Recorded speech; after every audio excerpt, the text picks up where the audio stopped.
Banque. Je ne sais pas si c'est dans la salle. Monsieur Fabrice Solo. Oui. Ok.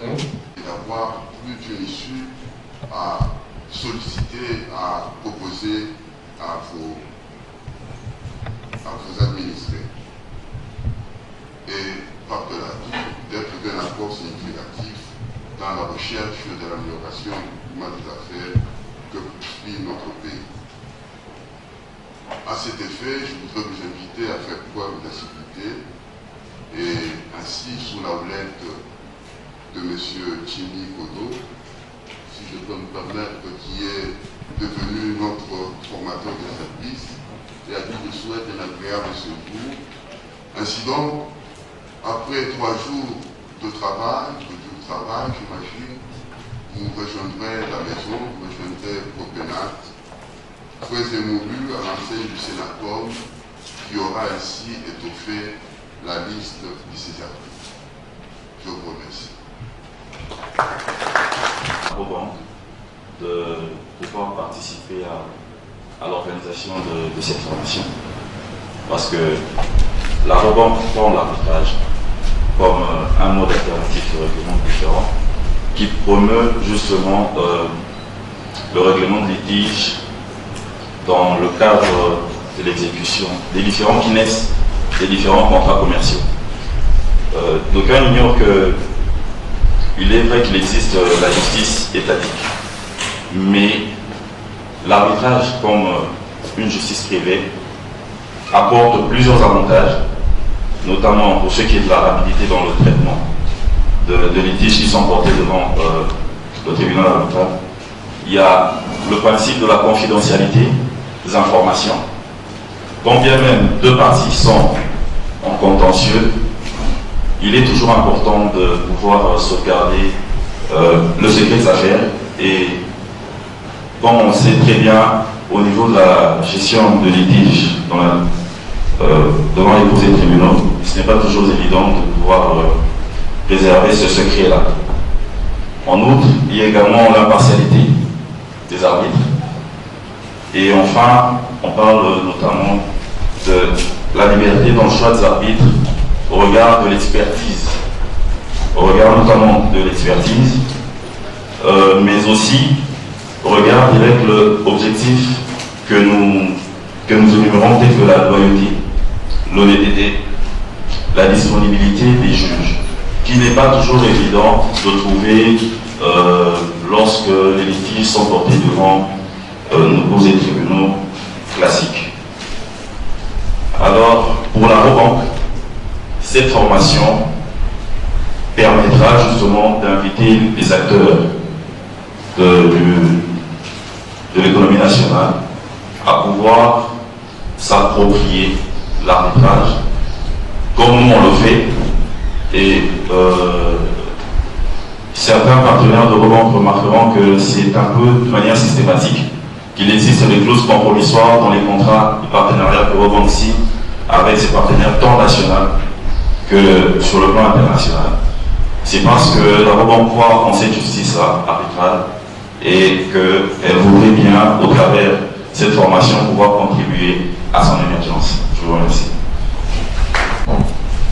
À présent, la parole est donnée à monsieur le secrétaire général de l'AFEC, qui représente le président national de l'AFEC pour son mot de circonstance.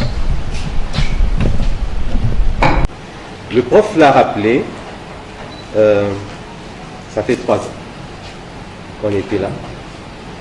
Mais tout d'abord, je voudrais remercier ceux qui sont présents, le président de la Commission nationale OADA,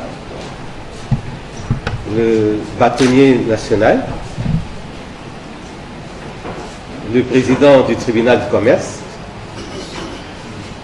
et le président de Sénacom, les différents bâtonniers qui sont présents, le représentant de la Banque et vous-même qui êtes là, Mesdames et Messieurs, en vos titres et qualités, chers participants. Le président l'a rappelé, disais-je, 3 ans après, nous voici de nouveau réunis dans cette salle baptisée Jeannot Bemba Salona en vue de l'ouverture d'une nouvelle session de formation en arbitrage que le Centre national d'arbitrage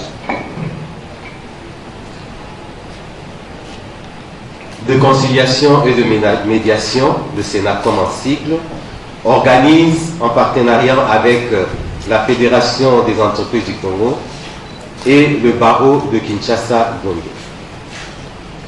C'est pour nous un devoir de remercier vivement et sincèrement tous ceux qui, malgré les contraintes de tous ordres, ont accepté d'unir leurs moyens à la volonté du Sénacom pour l'organisation de cette formation qui entre dans les missions traditionnelles de ce dernier, à savoir assurer la formation de l'arbitrage et de la médiation en République démocratique du Congo. Je voudrais également féliciter le comité de gestion du Sénacom pour ses efforts inlassables pour assurer, à travers des formations et autres activités, la vulgarisation des modes alternatifs de règlement de litige qui trouvent tout leur sens dans un contexte de crise judiciaire.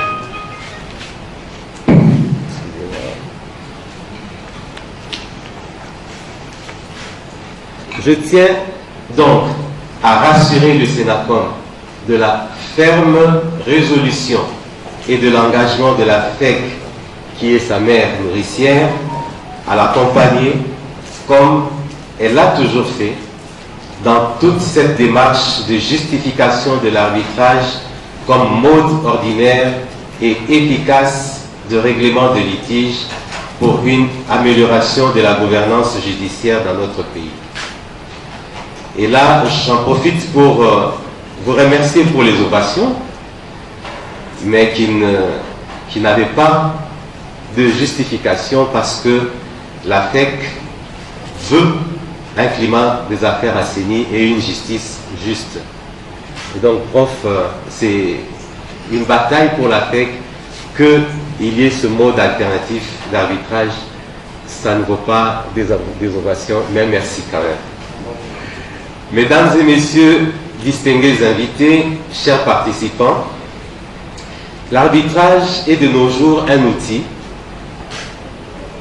que dis-je, un allié incontournable dans le circuit de règlement de différends commerciaux à l'échelle mondiale, et c'est à juste titre que le traité fondateur de l'OADA l'a érigé en mode ordinaire de règlement des différends contractuels.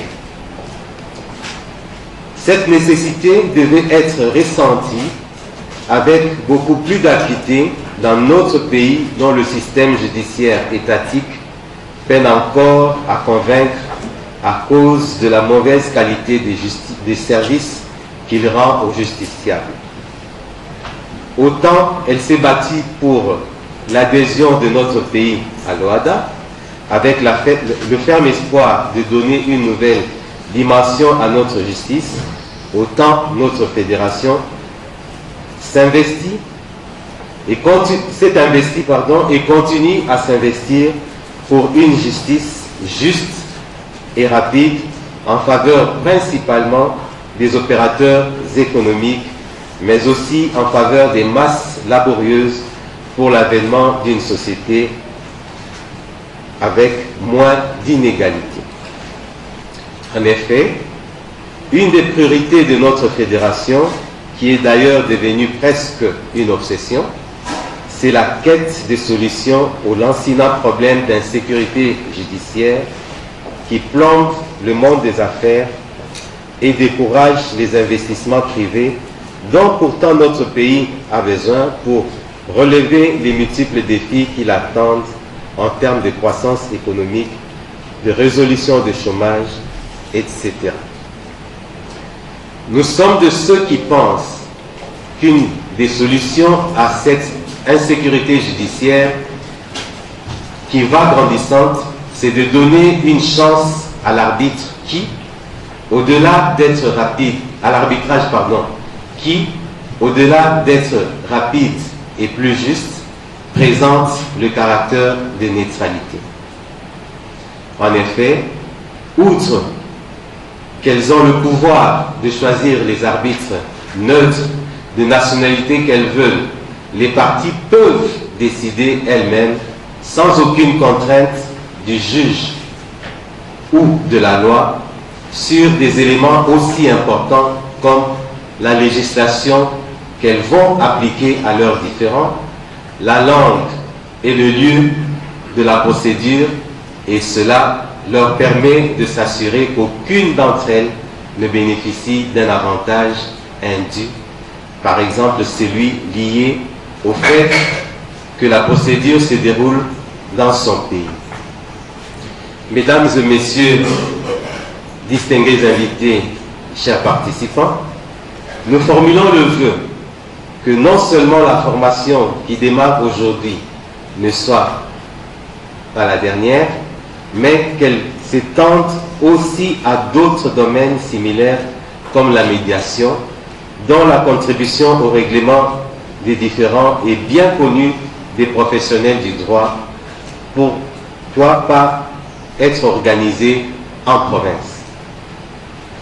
En multipliant des formations avec des intervenants de notoriété internationale, comme celui qui va animer la formation qui commence aujourd'hui, nous aurons brisé le mur du silence qui enveloppe l'arbitrage et la médiation dans notre pays et auront permis en même temps aux potentiels utilisateurs des services du Sénacom de découvrir cette institution et de bénéficier de ces services.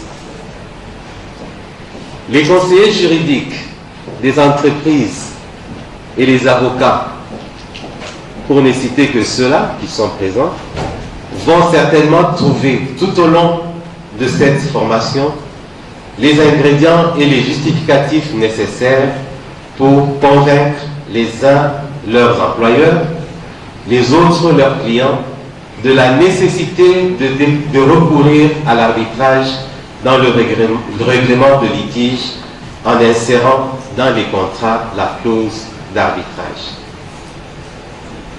Vous l'avez aussi suivi, le président dans ce mot, il a donné les statistiques. Il y a très peu d'entreprises qui ont fait recours au service Sénacom, mais qui n'ont pas mentionné cette clause. Nous encourageons les entreprises à le faire. Ça nous permet de trouver une solution plus rapide et plus juste. J'ose croire, par ailleurs, que ces assises amélioreront la visibilité du Sénacom, mais aussi de l'arbitrage qui peine encore à jouer son rôle d'alternative crédible à la justice étatique à cause du bénéfice de vulgarisation, étant ici rappelé que beaucoup de justiciables ignorent qu'un litige peut être tranché par des voies extrajudiciaires. Nous voudrions, pour notre part, rassurer tous ceux qui œuvrent pour l'émergence de l'arbitrage en RDC, et particulièrement le gouvernement, sur qui repose cette charge, qu'ils peuvent compter sur la FEC, qui ne ménagera aucun effort pour un climat des affaires assaini, au moyen notamment de la justice arbitrale. Je termine mon adresse en exhortant les participants à plus d'assiduité tout au long de la formation pour mériter davantage la confiance du Sénacom et des partenaires qui ont rendu possible l'organisation de cette session de formation. Il y en a qui ont été cités, notamment la Robank et la GCAMI. Sur ce, au nom du président national de la FEC en mission, je déclare ouverte la session de formation en arbitrage et je vous remercie.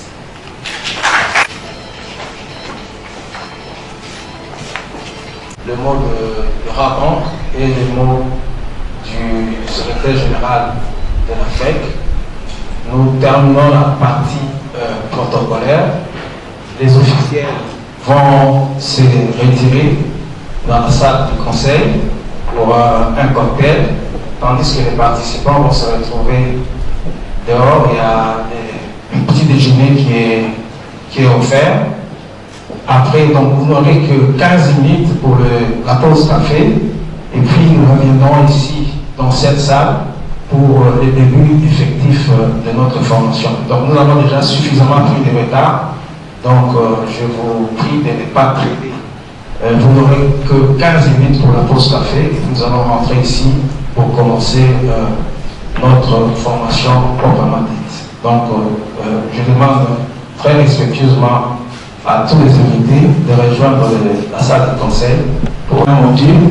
On va passer au résumé et aux échanges. Donc voilà, je vais c'est la commune FEC.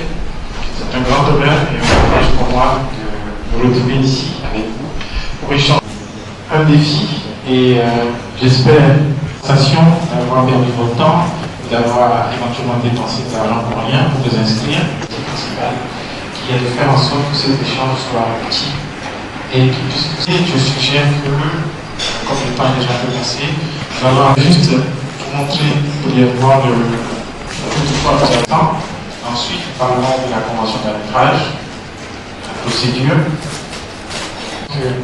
L'essentiel des diapositives que je vais présenter seront mis à la disposition et donc l'essentiel étant pourtant de partager avec vous ce qui me semble le plus important. À un moment donné, la possibilité d'échanger sur les questions techniques et les difficultés. À la fin des formations, on n'a pas toujours la capacité d'être opérationnel. L'objectif pour moi, c'est de partager avec vous, sans retenue, ce que j'ai été amené à découvrir dans le milieu, et également de vous donner des actes, quelques astuces qui peuvent vous aider, que ce soit en qualité de conseil ou en qualité d'arbitre, et toutes les difficultés en général auxquelles j'ai déjà été confronté dans ma pratique, j'essaierai de partager avec vous. Et je sais que plusieurs d'entre vous pratiquent de façon régulière les arbitrages. Donc, quand viendront le moment des échanges, n'hésitez pas. Ça me permet d'identifier les causes pathologiques et de voir comment, grâce à la jurisprudence, plusieurs difficultés ont pu être résolues et comment, avec un peu d'imagination, vous pouvez, si vous étiez confronté à des causes pathologiques, savoir ce que vous pourriez faire pour pouvoir mettre en marche quand même votre procédure d'arbitrage et la mener comme il faut. Alors, comme l'a dit, je crois, le secrétaire tout à l'heure, l'objectif du législateur de l'OADA, dès le départ, a été de faire de l'arbitrage le mode privilégié du règlement des différends. C'est très important, ça nous permet de comprendre un peu la philosophie qui avait animé les législateurs lorsqu'ils ont créé l'OADA. Il y a un adage qui dit que le législateur ne parle pas pour ne rien dire. Ça veut dire qu'en général, quand on regarde les textes de loi, parfois on y rencontre des dispositions qu'on ne comprend pas, on se pose des questions, mais très souvent, il y a toujours une idée derrière une législation. Et donc le traité, quand il a été adopté, il y avait justement l'idée de faire de l'arbitrage le mode privilégié du règlement des différends. Et donc c'est important, et ça nous permet déjà de savoir que, quelle que soit la place que nous occupons dans les activités économiques en général, c'est important de savoir que dans la mesure où, en tant qu'humain, il nous arrive parfois d'avoir des frictions entre nous, ça commence très tôt, dès la maison, entre frères et sœurs, il y a des frictions. Après, avant même les enfants, parfois quand le couple, ça arrive. Et dans le cas des activités, d'une façon générale, il arrive que nos intérêts divergent et donc ça crée des difficultés. Et donc, dans ce cadre-là, c'est important de savoir que pour les activités économiques, il y a une forme ou un mode alternatif privilégié qui est l'arbitrage. Ce n'est pas le seul, il y a la conciliation, la médiation, mais l'arbitrage permet d'avancer vite. Et il y a beaucoup d'avantages que probablement vous savez déjà et que nous avons l'occasion d'examiner. À 90% de son activité judiciaire et la juridiction de cassation. Ensuite, elle exerce des fonctions consultatives dans la mesure où il arrive d'être consulté parfois par des juridictions devant lesquelles il y a un litige qui est pendant ou par des organes des différents États ou des organes de l'OADA sur des questions spécifiques. Par exemple, il peut arriver que si les autorités du Congo aujourd'hui envisagent l'adoption d'un texte dans une matière qui est régie par des affaires, des activités économiques, il peut leur arriver d'interroger d'avance la Cour commune de justice et d'arbitrage pour vérifier que la matière sur laquelle ils veulent adopter un nouveau texte n'a pas éventuellement déjà été peut-être couverte par une législation supranationale. Et si c'est le cas, vérifier selon le contenu qu'ils envisagent de donner qu'il n'y a pas de contradiction éventuelle. Donc la Cour exerce ces fonctions-là dans le cadre d'avis consultatif qu'elle émet.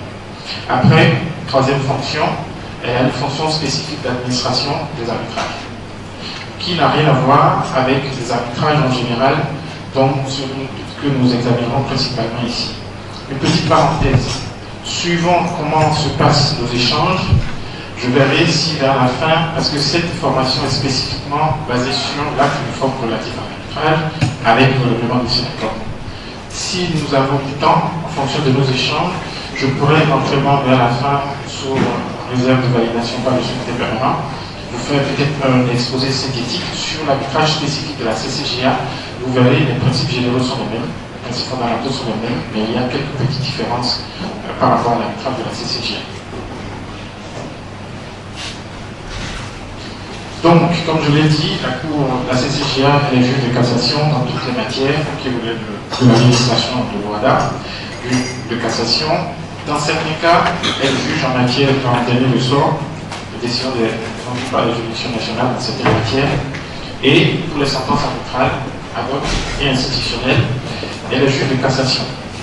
Déjà, pour éviter une confusion potentielle, quand on dit qu'elle est juge de dernier ressort pour les sentences, il y a deux cas. Il s'agit d'abord des sentences qui viennent de son centre d'arbitrage, c'est-à-dire si vous faites un arbitrage CCJA et qu'il y a un recours en annulation, vous allez directement former ce recours devant la CCJA dans sa formation contentieuse, et qui en général examine le recours en plénière et rend une décision en une fois et c'est terminé. Cependant, la grande majorité des autres cas concernent des arbitrages qui ont été commencés dans les États partis à l'OADA, comme par exemple un arbitrage qui viendrait du Sénacom, si éventuellement on ne le souhaite pas, et c'est des choses qui arrivent, il y a un recours en annulation qui est formé contre une sentence rendue sous l'égide du Sénacom. Le recours sera examiné par le juge national compétent, qui rendra une décision contre laquelle éventuellement un recours pourra être fait devant la CCJA. Donc c'est dans ce cadre-là qu'on dit que la CCJA est juge de cassation pour les sentences arbitrales. Et comme vous le savez, en cas d'évocation, dans la grande majorité des cas, elle statue et évoque l'uniforme, sauf en matière des arbitrages fondés sur l'acte uniforme, parce que la compétence du tribunal arbitral demeure pleine et entière, et en cas de cassation, en cas d'annulation d'une sentence, il appartient aux parties de relancer une nouvelle procédure d'arbitrage. Alors, un peu plus spécifiquement, le recours contre les sentences rendues sous son égide, ensuite, juge d'annulation pour les sentences rendues sur le fondement de l'acte uniforme, comme je l'ai dit tantôt, à partir du moment où un recours éventuel aura été formé contre la décision du juge national qui aura en premier connu d'un recours éventuel en annulation. Donc, pour faire très simple, lorsque nous avons une sentence qui est rendue en application de l'acte uniforme, avant l'État parti à l'OADA, les recours sont à deux niveaux. Il y a d'abord le recours prévu par le droit national, selon l'organisation judiciaire, et la décision rendue par ce juge-là peut faire l'objet d'un pouvoir en cassation, donc c'est le deuxième niveau, devant la CCJA. Alors que pour les sentences rendues sous l'égide de la CCJA, on le comprend très bien, dès qu'il y a un recours, si en une fois, la question est réglée, il n'y a plus de difficulté. Donc voilà un peu ce qu'on peut dire. Maintenant, l'actualité de l'arbitrage, ça c'est un point très important, parce que la législation de l'OADA, telle qu'elle est conçue aujourd'hui, quand on ne fait pas attention, elle peut prêter à confusion. Et la confusion, comment est-ce qu'elle se présente? On a des actes uniformes. Actuellement, il y en a 11. Et il y en a un sur l'arbitrage. Donc c'est celui qu'on examine aujourd'hui, et les autres qui nous suivent.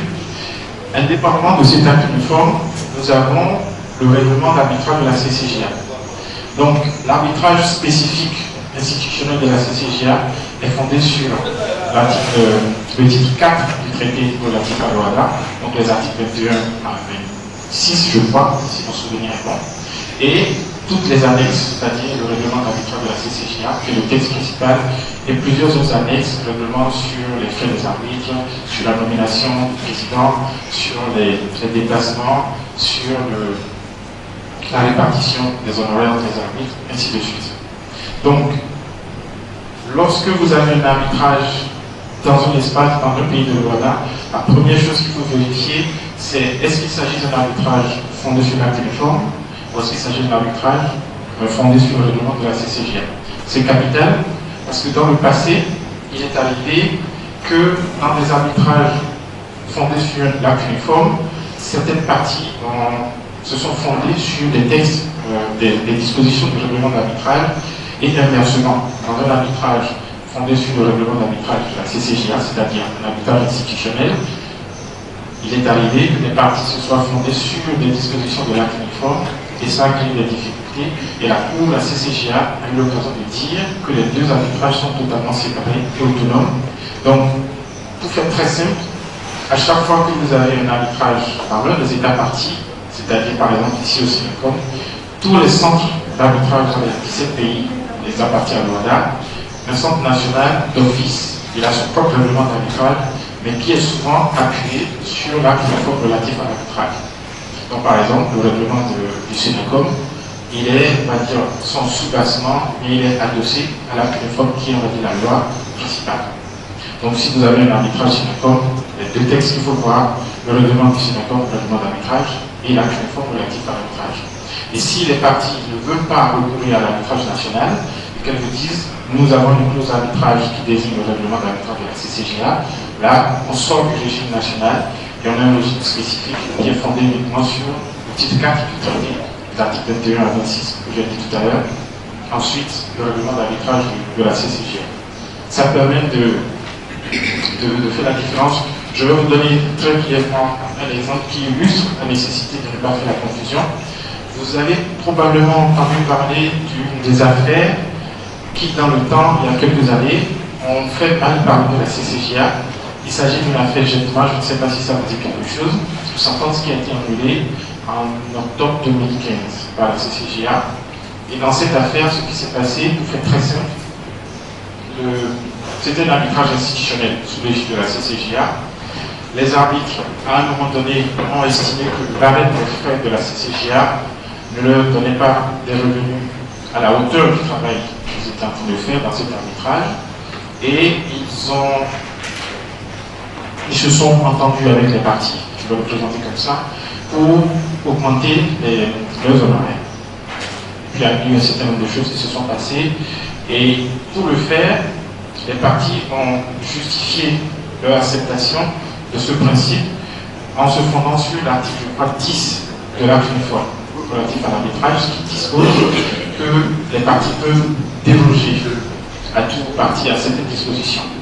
Donc, si vous restez dans la logique de l'applicabilité de l'acte uniforme, ça veut dire qu'on peut déroger. Donc, elles se sont dit qu'elles pouvaient déroger aux dispositions du règlement de la CCJA relatif à la rémunération des arbitres, ce qui n'était pas possible. Et donc, ça a créé un différend énorme parce que, qu'est-ce qui s'est passé après? Les arbitres n'ayant pas réussi à obtenir de la CCJA l'augmentation de leurs honoraires, ont directement demandé aux parties, ils ont fixé une augmentation de leurs honoraires, et de ce qui a été dit, il y a eu comme une rétention. Les arbitres ont dit, si vous n'acceptez pas de nous payer les honoraires que nous avons augmentés, on ne vous libérera pas la sentence. Et donc, dans un premier temps, les deux parties se sont mis d'accord pour accepter le principe. Et avant de payer, entre-temps, l'État, il y avait un État qui était parti. Donc l'État, entre-temps, a changé de conseil. Quand les nouveaux conseils sont venus, entre-temps, la Cour, la CCJ a dit, attention, nous n'autorisons pas le principe des honoraires augmentés directement par les parties. Donc, les nouveaux conseils de l'État ont refusé d'appliquer les nouveaux honoraires, de payer les nouveaux honoraires, et l'investisseur, donc l'autre partie, a maintenu son acceptation à payer les honoraires, augmentés par les arbitres, malgré le refus de la CCJA. Et donc, qu'est-ce qui s'est passé? La sentence a condamné l'État à payer une certaine somme à l'investisseur. Et donc, l'État a fait un recours en annulation en indiquant que l'autre partie, l'investisseur, a accepté de payer des honoraires élevés, et donc elle a obtenu notre condamnation. Et donc, quand la chose se présente comme ça, c'est comme si, en gros, la condamnation de l'État avait été, en guillemets, achetée. Alors que dans le fond, il y avait matière à condamner l'État. Mais présentée sous cette forme, l'analyse qu'on a fait est différente. Donc la Cour a estimé que les arbitres n'avaient pas respecté leur mission parce qu'il a été interdit de passer outre ce qu'ils ont fait, et donc la sentence a été annulée. Donc c'est important de ne pas oublier que les deux systèmes d'arbitrage sont différents. Si on fait un arbitrage SENACOM, on n'applique aucune disposition du règlement d'arbitrage de la CCJA, mais plutôt les dispositions du règlement d'arbitrage du SENACOM avec l'acte uniforme. Ça c'est, je pense, la chose principale qu'il faut garder à l'esprit par rapport à l'arbitrage du SENACOM, par rapport à l'arbitrage de la CCJA. Maintenant, si on reste dans le cadre de l'acte uniforme lui-même, il y a deux types d'arbitrage en général dans tous les pays du monde, tel que ça se présente. Il y a l'arbitrage ad hoc et l'arbitrage institutionnel. L'arbitrage ad hoc, comme vous le savez probablement, c'est lorsque deux parties en litige décident de recourir à des arbitres sans passer par les services d'un centre d'arbitrage comme le SENACOM. Donc par exemple, ça veut dire que d'une façon générale, on montre de toutes pièces les règles qui vont s'appliquer, ou les parties décident avec les arbitres des textes qui vont régir la procédure. Ça peut paraître difficile, parce que on va voir tout à l'heure les avantages de l'arbitrage institutionnel par rapport à l'arbitrage ad hoc, parce que l'arbitrage ad hoc, vous devez tout faire. Vous devez créer vous-même les textes, enfin la règle de procédure qui va régir l'arbitrage, alors que dans un arbitrage institutionnel, quelqu'un a déjà réfléchi et vous offre un cadre un peu formel qui vous permet de mener l'arbitrage dans ce cadre. Très important, ce que je disais tout à l'heure, donc l'une des premières décisions qui fait la séparation entre l'arbitrage institutionnel de la CCJA et celui de l'acte uniforme, c'est un arrêt qui a été rendu le 17 juillet 2008. Et ça vaut le coup de le lire. Il sera à la disposition du secrétaire permanent, donc après vous pourrez accéder au texte intégral de la décision. Alors, là, donc, nous avons une sorte de tableau comparatif des deux types d'arbitrage. Vous avez plus de liberté quand c'est un arbitrage ad hoc. Vous avez, par exemple, pour choisir les arbitres, où les parties sont totalement libres, alors que dans un arbitrage institutionnel, les parties sont libres, mais ça se passe sous l'égide du centre. Par exemple, la plupart des règlements des arbitrages, dont celui du SENACOM, dit que si vous nommez votre arbitre, le centre doit, selon les centres, on dit soit confirmer ou valider en quelque sorte la nomination. Les parties ont le choix de leur arbitre, mais parce que les centres ont des critères et une réputation à maintenir et à construire, on s'assure en général dans les centres que toute personne qui est nommée comme arbitre quand même remplit un certain nombre de critères. Donc il y a des centres par exemple qui vous donnent la liberté de nommer l'arbitre que vous voulez, à condition que ce soit un arbitre sur la liste du centre. Il y a d'autres centres qui vous donnent une liberté totale. Vous pouvez nommer un arbitre même à l'autre bout du monde qui n'est pas inscrit sur la liste du centre, mais ils vont quand même regarder à travers le CV, le profil de l'arbitre ressenti, s'il y a un certain nombre de conditions qui sont réunies. Si donc, dans ce contexte, vous nommez un arbitre, vous proposez un arbitre, et que à l'examen de son profil, le centre estime que les conditions, il n'y a pas un minimum de garantie de formation, plutôt de technicité, le centre peut refuser de valider l'arbitre que vous aurez pressenti, et donc vous aurez l'occasion d'en nommer un autre, ainsi de suite. Donc ça, les parties ont de la liberté. Le cadre normatif est totalement à construire, comme je l'ai dit, parce que vous avez vraiment une liberté totale, sans des avantages, mais aussi des inconvénients. Vous avez beaucoup de liberté dans la négociation des honoraires. Par exemple, si vous approchez d'une façon générale ce qui se passe en arbitrage ad hoc, c'est que les parties vont approcher chacune un arbitre qu'elles veulent nommer, et l'arbitre en question leur dit bon, je suis d'accord sur le principe, mes honoraires, peut-être ils vont dire c'est un taux horaire, ou bien ils vont dire je vais vous facturer un honoraire forfait, ainsi de suite. Alors que si vous êtes dans le cadre d'un centre d'arbitrage, vous avez un barème qui est établi, qui permet dès le départ d'avoir une idée de comment la facturation des honoraires se ferait.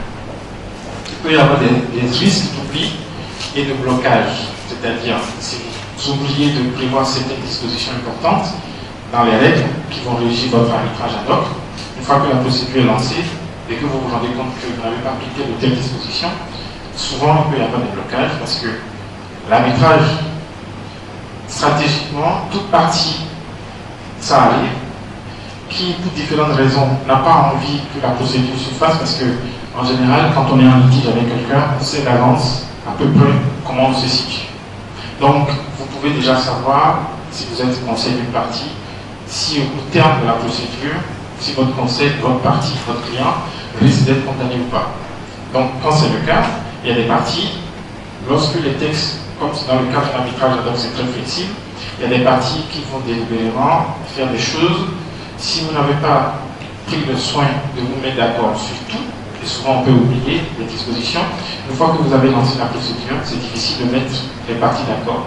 Or, comme c'est le principe du consensus en matière d'arbitrage, la tendance après, c'est que on peut arriver à un blocage qui nous oblige à aller saisir le juge d'appui qui va prendre des mesures et ordonner. Ça veut dire que dans la procédure d'arbitrage, on est obligé d'aller recourir au juge étatique qui en ce moment est le seul ayant le pouvoir de par la loi pour faire avancer les choses et lever les blocages. Alors que si on est dans le cadre d'un centre d'arbitrage, il est possible en même temps le secrétaire permanent du centre et puis le responsable du centre, selon les circonstances, peut rapidement prendre toutes les décisions nécessaires pour faire avancer la procédure. Donc ça, d'un côté, on a les éléments caractéristiques principaux de l'arbitrage ad hoc, l'arbitrage institutionnel. Donc souvent, c'est le contraire de ce qu'il y a du côté de l'arbitrage ad hoc. On a un cadre qui préexiste, souvent c'est le règlement du centre, où les textes sont applicables. Il y a moins de liberté, mais plus de sécurité. Quand vous venez, c'est comme un menu qui est déjà construit pour vous, donc vous devez juste prendre ce qui est là et on fait avec, à part quelques situations dans lesquelles on peut ponctuellement déroger à certaines dispositions. Vous avez donc l'un des avantages, c'est que ça permet d'avoir la prévisibilité. Vous savez d'avance comment ça va se passer en cas de récusation d'un arbitre, par exemple, qu'est-ce qu'il faut faire, et ainsi de suite. Donc, d'une façon générale, l'arbitrage institutionnel, il y a un règlement préétabli. Ça vous permet de ne pas avoir à réfléchir, à construire un règlement pour la circonstance, parce que ça prend du temps aussi de se mettre d'accord.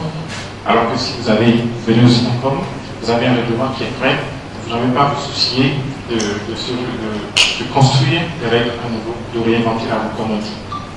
Ça permet de prévoir le coût, puisque comme il y a un barème, dès le départ, vous savez, par exemple, si l'enjeu du litige c'est 1 million de dollars, c'est 10 millions de dollars, c'est 500 000 dollars, vous savez, en consultant le secrétaire permanent, que vous donnez déjà une idée. Si vous avez 3 arbitres, voici à peu près un état de frais estimatif. Si vous avez un arbitre unique, ainsi de suite. Il y a des sites, il y a certains centres d'arbitrage qui ont sur le site internet un module qui vous permet même de faire une simulation très rapide. Par exemple, si vous allez sur le site de la CCI, la Chambre de commerce internationale à Paris, pour les arbitrages, vous tapez CCI et on vous dit, pour avoir une idée très rapide, immédiatement, gratuitement, on vous dit par exemple d'indiquer le montant en jeu. On vous dit par exemple 10 millions de dollars, on vous demandera quelle est la monnaie, donc vous mettez souvent, ils sont chiffrés en dollars, et on vous demandera est-ce que c'est un arbitre ou 3 arbitres. Donc vous dites, si par exemple votre clause prévoit 3 arbitres, vous mettez 3 arbitres, et automatiquement vous avez une estimation. Ça vous permet d'avoir une idée. Et donc par exemple, si vous êtes conseil d'une partie, de lui dire, si nous avons un arbitrage, voici à peu près ce que ça peut coûter. Donc pour lancer la procédure, voici le montant qu'il faudra prévoir à peu près. Parfois ça peut légèrement augmenter ou légèrement baisser. Mais c'est un avantage qui permet d'avoir une idée dès le départ. Il y a une sorte de facilitation du choix, parce que quelqu'un n'aura plus le soin de vérifier le profil des arbitres potentiels, de les sélectionner et de les mettre dans une liste qu'on vous propose. Donc le jour où vous venez, vous interrogez le responsable du centre, vous regardez la liste et après vous vérifiez les éventuels conflits d'intérêts et ça vous permet aussi de choisir quelqu'un, de ne pas le faire totalement au hasard. Donc ce sont un peu les avantages de l'arbitrage institutionnel et ça permet aussi d'éviter des maladresses procédurales. Voilà un peu donc, dans les grandes lignes. Mais dans tous les cas, il faut que les parties soient diligentes, parce que même dans les arbitrages institutionnels, si une partie décide délibérément de faire du dilatoire, elle peut quand même, dans certains cas, au moins un peu ralentir la procédure. Et ça, on n'y peut rien. Ça, ce n'est pas un problème. Ça n'indique pas que l'arbitrage n'est pas efficace ou que l'arbitrage ne vaut pas le coup. La particularité, peut-être l'avantage de l'arbitrage institutionnel de la CCJA, et ça a été aussi parfois critiqué, et actuellement il y a une réflexion qui est en cours, je pense même une réforme qui semble être en cours de préparation, qui permettrait de séparer le centre d'arbitrage de la CCJA, et complètement. Mais pour l'instant, l'un des avantages, c'est que si vous avez un arbitrage sous l'égide de la CCJA, comme je l'ai dit au début, la Cour a des formations restreintes. Donc en général, chaque début d'année, le bureau de la Cour, c'est-à-dire le président et les deux vice-présidents, ils désignent, ils forment plusieurs comités, donc 2-3 juges en général, qui sont des comités de formation restreinte, et ce sont ces formations restreintes qui administrent les procédures. Donc par exemple, si vous avez un arbitrage CCJA et qu'il faut confirmer, statuer sur des questions de récusation d'un arbitre, etc. Si une partie ne veut pas nommer son arbitre, il faut faire avancer la procédure. Ce qui se fait au plan national à travers le centre d'arbitrage ou dans un arbitrage ad hoc devant le juge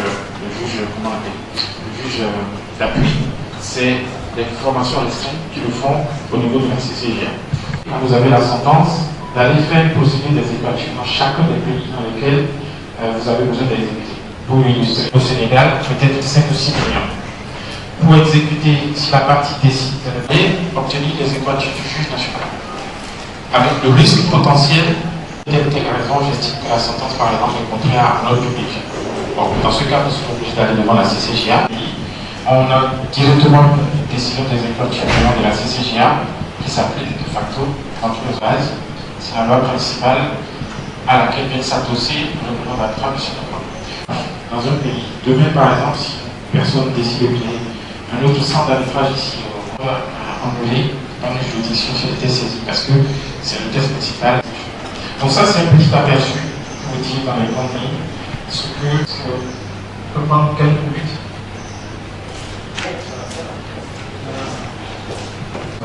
Les participants préfèrent d'autres solutions. En tout cas, nous avons prévu que vous parliez pendant près de 2 heures, après quoi il y aura un résumé de votre intervention et les participants vont pouvoir poser des questions qui tardent de leur esprit.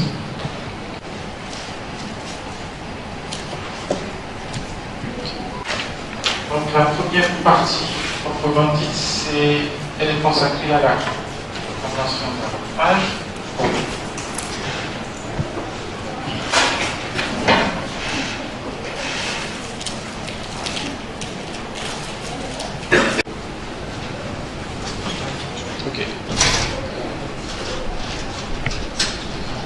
Et il y a une question que je mets très souvent, et déjà en termes de stratégie, si vous rédigez des contrats, s'assurer de lui donner ce qu'il veut, c'est de ne pas mettre le siège de votre tribunal arbitral dans l'une des étapes partielles de mandat, parce que si vous prévoyez une clause d'arbitrage en installant le siège de votre tribunal arbitral,